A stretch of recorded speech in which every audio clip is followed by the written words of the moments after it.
One of them gets close enough to bite the hare's tail. But a hare can change direction in an instant.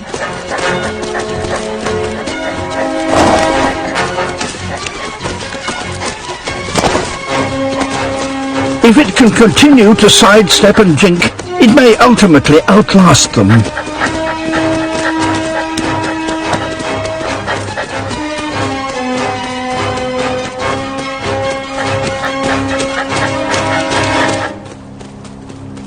Finally, it gets away.